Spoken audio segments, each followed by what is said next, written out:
Welcome, ladies and gentlemen. My name's Dychronic here on this Destiny 2 video, and today we're going to be showing you where the Zur is, his inventory, random rolls, and my recommendations for December 13th, 2019. You can find him in his regular location on Nessus, so just head over to the Watcher's Grave, make your way on top of this giant golden barge, and you can find him in his regular location. I swear to God, if you missed the giant golden barge, I am making fun of you in the comments. This is a high overview of everything that he does have available. Moving on, let's go ahead and get started with the weapon, the Prometheus lens. Apparently a Cade 6 weapon is an exotic that came out with Curse of Osiris. Its main perk here, Prismatic Inferno. Basically, it fires a solar trace beam, and at the end of that beam, there's a sphere that grows over time as you continue to fire the weapon. Now, apparently that sphere damages enemies nearby, but I have never really seen that amount of damage to be very considerable. Its second perk, as you start to get kills with this weapon, you return a fraction of the total magazine back into the magazine. So you basically are allowed to just keep getting kills, never needing to reload. This weapon does have a catalyst, and I've completely forgotten where you get it. It's either Strike or Crucible.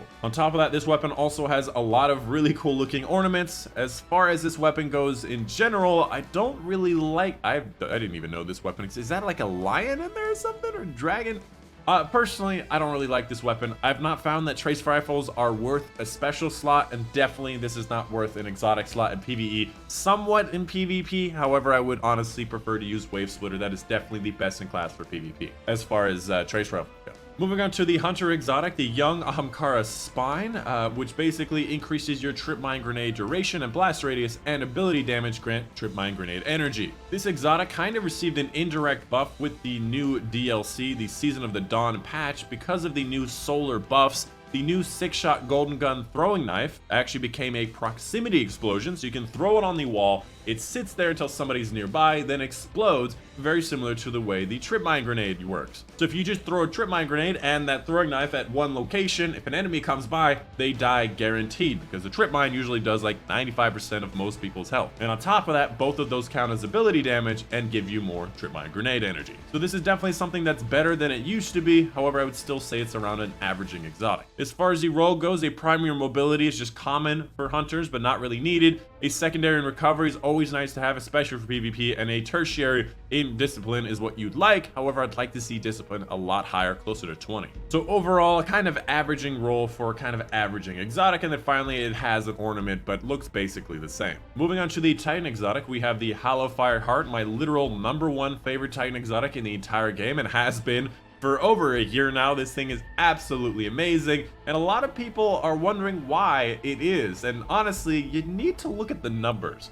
Its main perk improves the recharge rate of your solar abilities. Basically, your melee and grenade recharges twice as fast. That's not an exaggeration, literally twice as fast, and greatly improves the recharge rate while your super is charged, which brings that up to 4 times as fast. So you're getting your melee in around 15 seconds. You're getting your grenade in around 20 seconds, and this is without killing any enemies at all. If you're killing enemies, you have Ashes assets or whatever you want, momentum transfer, you're going to be getting your stuff even faster than that, which is insane. This is an extremely powerful neutral game, allowing you to use your grenades and your hammer strikes or whatever you're using more frequently, especially with the solar update allowing Devastator to be more devastating. You're going to want a HALLOWFIRE Heart.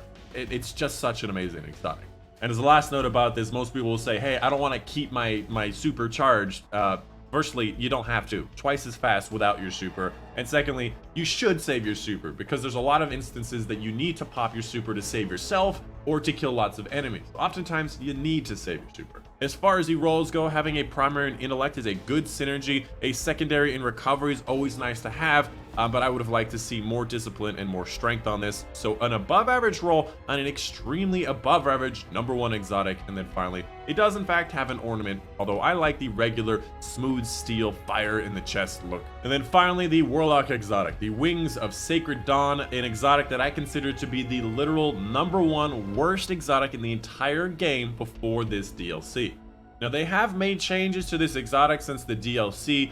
If you did not know before the DLC, what this exotic did was when Dawnblade is equipped, aiming the weapon while you're in midair suspends you for a short time, improving your airborne accuracy, reducing incoming flinch, and weapon hits extend the effect's duration. Now what they've changed with this DLC is they also made it grant additional damage resistance. That's 15% damage resistance while you're hanging in midair aiming your weapon. Now that actually puts it closer to the middle of the pack. Having a 15% damage resistance literally in the back pocket just by aiming your weapon midair is something that is very, very powerful. But at the same time, you're also very, very vulnerable. Making it so you stick in the middle of the air makes it so you can't dodge incoming shots from both PvE and PvP, meaning that you need that damage resistance. However, there are times that having that damage resistance is useful. As far as the roles going, having a primary and mobility is not the best thing in the world. I would have liked to see a lot more resilience. Having a secondary intellect is always nice to have though. So kind of like an averaging to below average role for an averaging exotic. And then finally, it does in fact have an ornament that switches the book from the right hip to the left hip. Literally, that's all it does. Look at the book, and there it goes. You want to see it do it again? And there it goes. And then finally, make sure you're picking up your 5 of Swords for higher scoring Nightfalls, your Invitation of the Night for some powerful gear every single week until you finish it, and then finally, Faded Engram, guaranteed to give an exotic that you do not have from the world drops of Year 1 and Year 2, and from what I understand now, Year 3. Basically, if you do not have an exotic from a world drop, this will come out with that exotic. So if I hop on my Hunter and my Warlock, I should get the new exotics from the new DLC. However, I'm on my Titan, so I did not plan this very well. But that's going to be pretty much it. That's the end of the Xur. Apologize if this one is a bit longer than normal, but I did want to go through those extra things about the things that we have this week. But that's pretty much it. My name's Dychronic, and I will see you guys on the next one.